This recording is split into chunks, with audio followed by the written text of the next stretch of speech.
We are now recording. Right.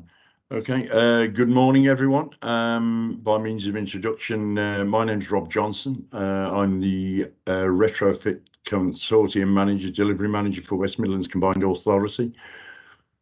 Morning, everybody. My name is Kevin Clarke. I'm an account delivery manager at Procure Plus, and we've been working with the West Midlands Combined Authority on a number of retrofit procurements over the last year or so.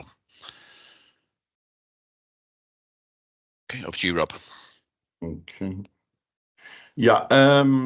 Hi again. I'd just like to cover off some critical lessons learned from the last 2 years, particularly across DESNZ funded programs, i.e. SHDF Wave 1, Sustainable Warmth, etc. Although we've experienced many valuable lessons during that period or so, the last 2 years, three in particular stand out more than others in regards to efficient and cost-effective delivery. If I may just move on. Firstly, restrictions applied by DESNZ to the programme, which can affect every form of programme, whether it be SHDF, social housing programmes, those involved with private homeowners.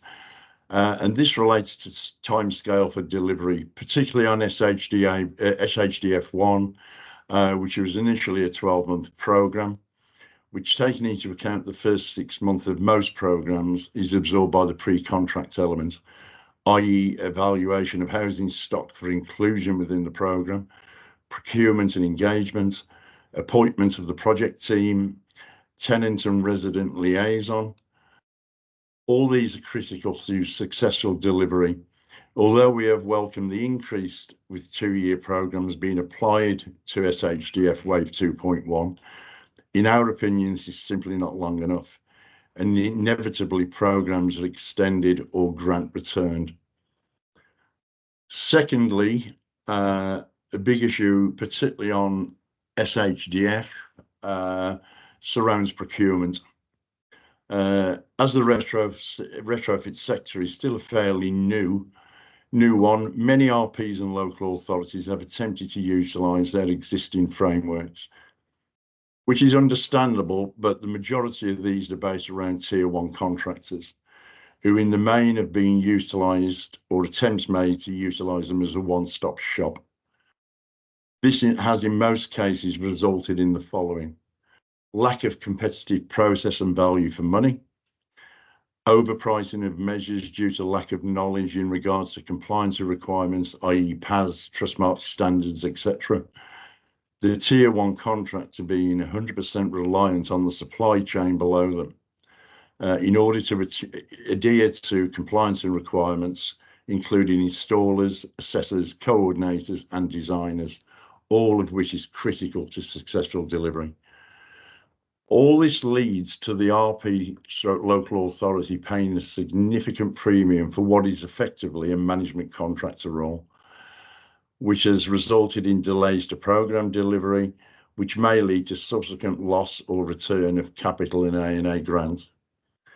We have had this experience across previous programmes, and it is only by the intervention of the support team at the Combined Authority that we've managed to resolve many of these issues, although it has involved a number of PCR change requests to DESNZ moving forward.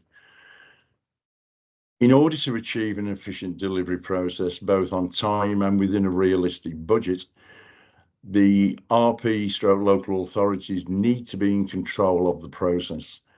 My experience is that you should directly appoint the upfront team, i.e. assessors, coordinators and designers, which will give you the control on critical decision making, such as which properties are priority for inclusion within the programme, what measures really need to be applied following the dwelling assessment and completion of the improvements option plan and medium-term plan. This will determine what's viable and what's viable now and what's viable in the future. From that, compile a specification that is specific to your requirements and is in line with what energy efficient measures you feel are applicable now and what apply to future programs as we head towards our aims in achieving net zero. All this will allow you to achieve a structured competitive tender process based on what you actually need to achieve, and could lead to the inclusion of far more properties across your program. Thirdly, project resources. I've spent the majority of my personal career working within the private sector, and being a chartered surveyor myself, I appreciate the need for experienced project management, financial control, and technical support. Where many RPs and local authorities alike are vastly experienced in managing their own stock over a structured period. However, the resource to project manage actual retrofit programs is in some cases lacking. This unfortunately results in total reliance on the main contractor, escalating costs, poor quality control, and ultimately non-compliant measures. We've certainly experienced all of those over the last 2 years. All these lessons are critical to a successful delivery in an effort to achieve our collective aims and objectives. Based upon the valuable lessons learned, this leads me on to what WMCA as a consortium lead on both the successful delivery of SHDF Wave 1 and the present SHDF Wave 2.1 and HUG 2 programs have structured into what is proving a highly successful delivery support team. I'll then move on to WMCA support now and in the future.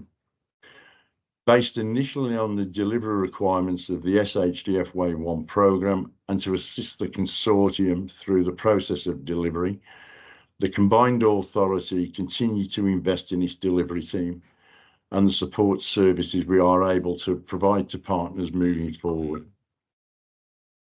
Several of the delivery team of which I head have years of both construction and project management experience across the private sector, with most of us having worked on site for tier 1 contractors, national house builders, etc., to name but a few.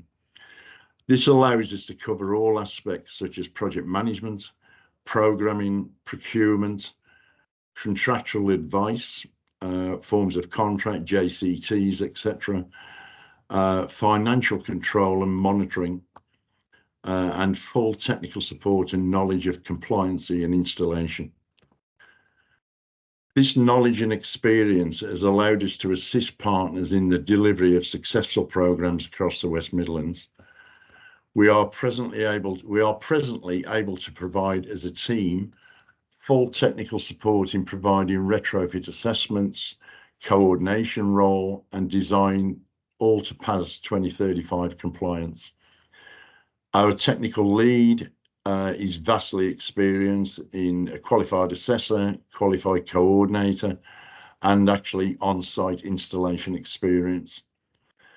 To assist and advise on a structured, robust procurement process, we have spent several months working with Procure Plus in order to establish a partner in DPS, allowing RPs and local authorities a more cost-effective solution to procurement, resulting in successful delivery. To date, both these options have proved highly successful to many of our existing partners. On another note, we are also looking towards devolution and the opportunity of expanding our support role and the flexibility devolution will hopefully give us. I trust you find our approach useful, and as always, I'm happy to receive any questions you may have. On that note, I would like to hand you, technical blip. I would like to hand you to Kevin Clarke from Procure Plus, who will explain the procurement option in more detail. Kevin? Thanks for that, Rob. Much appreciated. As Rob said, I work for an organisation called Procure Plus, and we are a housing framework provider that's been in business for about 15 years now. And in the summer of 2021, we launched a retrofit DPS And the reason behind that was that there was an acknowledgement that there wasn't an appropriate route to market for delivering these retrofit projects, which required a different set of skills and required an ability to work in quite compressed delivery windows. So it went live in June 2021, and it's specifically designed for retrofit programs, irrespective of wherever the funding comes from. The first call off happened in June 2021, and since then we've been able to deliver over £125 million worth of retrofit projects nationwide. And on those retrofit projects, they've been on all the funding streams that have been available.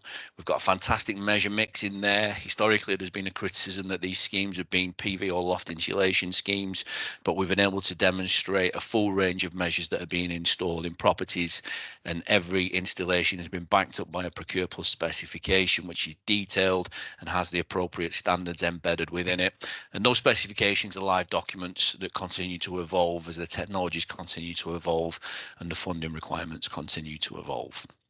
In the most recent round of funding, we've procured over £100 million worth of retrofit contracts, and we've got a number of contracts within the West Midlands that we're working on currently, with two particularly significant ones that we're working on, a huge insulation scheme that we're working on under SHDF, and then working with the Combined Authority on the HUG2 off-gas project.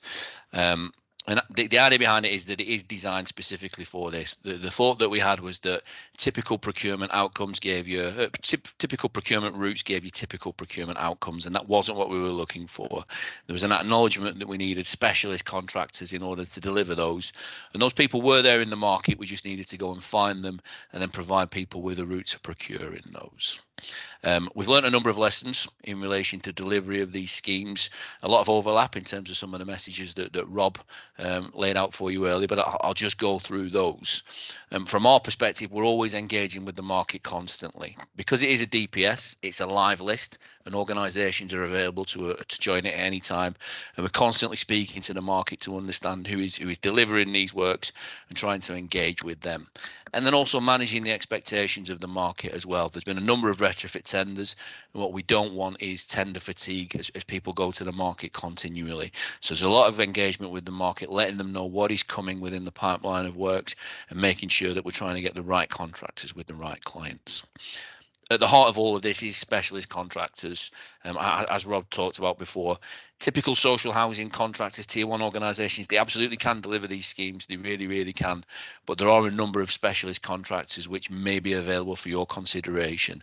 And we've got those all now within our DPS. On some of our lots, we've got up to 70 contractors available for procurements. Some of the other things that Rob alluded to there, I would heartily endorse, particularly around strong project management in terms of ensuring that you are meeting regularly, talking regularly. Because of these compressed delivery windows, you don't have a month to wait for the next meeting, so staying on top of things and monitoring progress as quickly as possible. One of the other successful things that we've seen is embedding retrofit within your regular programs. So if you do have a roofing program, think about whether you can involve insulation in that. Think about your windows being involved, just to try and think about those past standards and make them part of everyday life, which makes delivery of these retrofit schemes easier. If you think about them as individual projects, you're setting yourself up for a significant task, but embedding them in your day-to-day delivery of your capital work scheme gives you the best possible chance of hitting those targets as early as possible. And then one of the big things that we're really keen on at Procure Plus is collaboration. I've just seen on my slide that I've shared best practice. I've spelt it wrong. I put practice, but I do mean sharing best practice. And it is really important to share that. Share your successes with each other, but also share your failures as well. Sometimes, mistakes are made, and it's invaluable to let your colleagues know that those mistakes are, so they're not repeating them. Just one last thing before I hand over to Rob. We are a not-for-commercial profit organisation, and we are aware that there is a skill shortage in this particular field.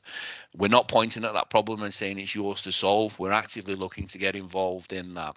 And we are, in collaboration with City and Guilds, starting to put together some green skills courses for upskilling existing employees. And the two that we've currently got are around electrical and plumbing employees. So Procure Plus will deal with the vast majority of the funding for the training courses. We just require a small contribution from you, and also we need you to release your operatives for a couple of weeks in order to complete the courses. But at the end of those, you'll have people who are able to install and maintain PV and air source heat pumps, and that will help you as you start to retrofit your stock. So if that's me done, I'll pass it over to Rob. We've got about a minute left if we look towards 2025 and devolution and we tie it up. Over to you, Rob. You're on mute, Rob, sorry. Do apologise. It's such a bad habit of mine. Yeah, thanks for that, Kevin. It's excellent. Yeah, I mean, moving forward, I think I'd just like to, before I say anything on that, expand a little bit on what Kevin said in regards to training and certainly collaboration. That is so important as we all move forward. I mean, through the new tender process that the partnering arrangement we now have with Procure Plus, we have successfully appointed 2 tier 1 contractors who have completely invested in what we're doing. That is answer to one of the lessons learned over the 2 years.